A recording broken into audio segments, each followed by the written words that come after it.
Ireland, the country where the Guinness is always on tap and the weather changes faster than Man United changes managers. But yet, the country has its own beauty and is a great place for a weekend trip. With so much to discover and so little time, let me show you the best way to spend a weekend in Ireland to get a full Irish experience.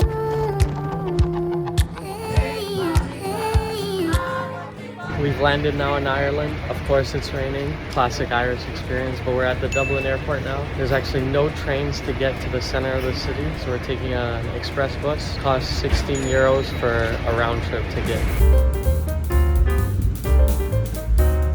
So from the airport, just made it to Houston Station. It takes about an hour from the airport on the bus to get to Houston Station, the 782. And if you're going to the city center, it'll probably take about 45 minutes. So just keep that in mind in terms of timing. But we're at Houston Station because we're gonna be going somewhere else and we're getting out of Dublin right away. So there isn't really much to do beside Houston Station, but we walked over to Phoenix Park because it's just a nice big park. We're gonna see what's there. Also, another thing that's by Houston is the Guinness factory, which is about 28 euros. I think you try unlimited Guinness, you get a whole tour. But unfortunately, we just don't have time for that, so we're not gonna do that.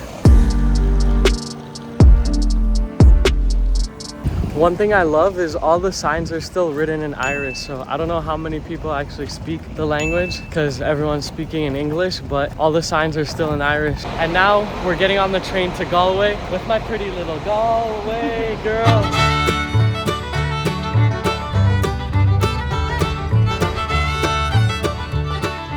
We made it off the train now and we're here in Galway. It's about a 10-minute walk to the city center, which is where we're gonna go first.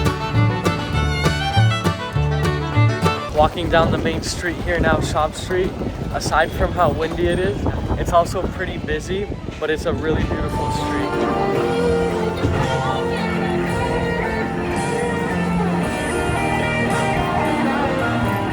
And now we stepped into McDonald's, which is supposed to be the best chipper in Galway, to get some nice fish and chips. We got a cod with some regular chips. And of course, when in Ireland, our first meal has to include some Irish potatoes. Right by the water here, and the fish is just so fresh. Fish and chips are class. And Katya, in classic touristy fashion, got herself a claddagh ring. So far, the main thing I'm noticing about Ireland is that it could be sunny for like 3 minutes, then it just starts raining hard for 2 minutes, then it's cloudy for like 10, sunny for 2, light rain for 5, and the weather just changes all the time. There's not even a point at looking at the weather network. We got our car rental now. Classic car rental scam. We needed a signed letter from the insurance company saying that we can drive a car in Ireland. If not, then you need to get some mandatory insurance. Always find a way to scam you, so if you're coming to Ireland, make sure you have one of those. But now we're driving. As you can see, I'm on the right side and Katya's on the left side. We've done this once before in Cyprus and it was really trippy, but we're gonna do this again now and see if it's any better. We did it in Bali on the scooters. That was kind of fun. So now, just driving south of Galway, we decided to stop at this one town which is supposed to have the best oysters in all of Ireland. It's the oyster capital of Ireland. We're here going to this one oyster place. I'm not a big fan of oysters, but I am. So the place we're at is called Moran's Oyster House. It's actually been around for over 300 years and it's one of the most famous spots to try some oysters here. So we each got some. She got some raw ones, I got some grilled ones. Highly recommended oysters. Amazing place to stop. I don't really like oysters that much and I love these ones, so that says a lot because they were actually so good. The oysters were literally the best oysters I've ever had in my life. They were delicious.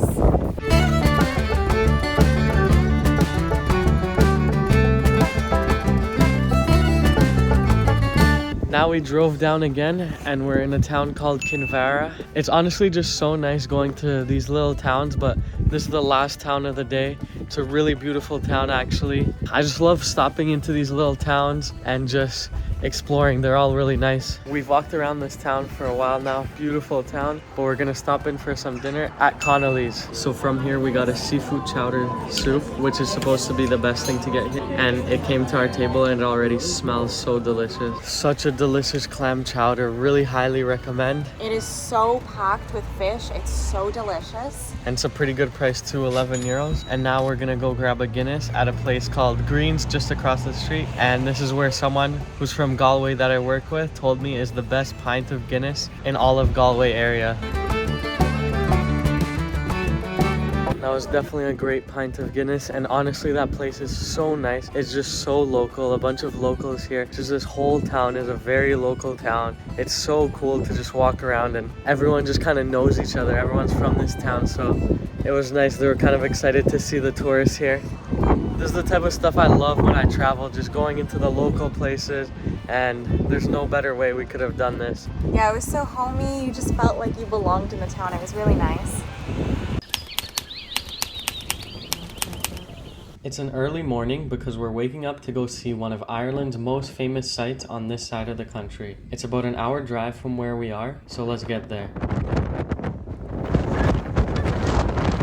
So we woke up early this morning to head to the cliffs of Moher, but the parking lot is 15 euros per adult, not even per car. So we decided to drive a bit further to the town of Laczny, where we saw the cliffs, and you get to see a decent amount of them, but the trail is closed after that, so we had to turn back. And literally right when we got stepped into the car, the rain just starts hitting so hard. Yeah, last minute we decided to start running back to the car for fun. Thank God we did.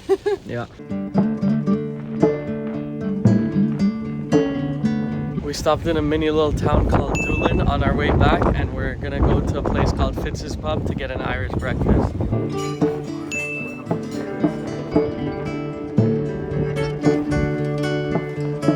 So the next site we're going to is Poulnabrone Dolmen. I think that's how you say it. It's free to park and free to visit. So we're gonna go. These tombs are actually 6,000 years old, and we're gonna go see them. It's the Irish Stonehenge, they call it. All right, there they are. We can leave now. There's 33 people buried under there.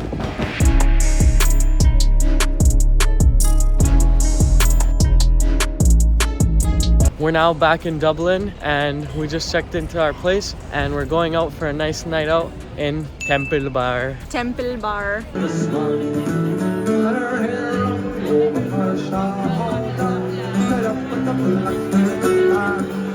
We ended up just walking into some random place just south of Temple Bar, where we just heard they were playing live music, so we decided to go in, and honestly it was the best vibe of them all. You just get some live music, people are singing, dancing, people are having pints. It's just a good time, and that's the one thing I would recommend, and I think we fully got the full Irish experience on this trip. Yep, I am so happy with where we chose to go. Big Party Club, I will keep on dancing at the Big Party Club. I will keep on dancing at the West Hollywood. I will keep on dancing at the Big Party Club. Droished Isiel Rombat. So to end off a night out, the way the Dubliners do it is they get a nice spice bag. So that's exactly what we did. You go to an Asian restaurant, any Chinese style restaurant, and you just ask for a spice bag. It looks like some fries and chicken and some spices. It was all right, but not the biggest fan. Definitely a good post-drinking food though, I'd say. Just went for a quick walk around in the morning before Katya woke up, just to explore Dublin. So I walked around a few of the streets. It's a pretty nice city, just like most European cities. It was a nice walk, but I definitely enjoy the Irish countryside more. It's much nicer there, and just to like get that full authentic experience, I definitely recommend that. For a weekend, I'd honestly say it's worth it to go to the other side, go to Galway, and then just rent a car for the day and go down, explore spots like the cliffs of Moher, Kinvarra. The little towns are the best ones, and like spending a night in Kinvarra in that bar where everyone was just local, everyone knew each other, that was really cool. And even just the night out in Dublin, it felt like a more local bar with some live music. That's what I love here about Ireland. The pub culture, the bar culture is just amazing, and you just want to spend a night in a bar every night because they just have so many nice ones. But one thing I'll say is it is a really expensive country. I'd say more expensive than Canada, similar to London type prices, so I just expect that. But the next country we're going to be traveling to is in a continent never explored before on this channel, so I'm really excited for that one, so stay tuned, and I'll see you again in the next one.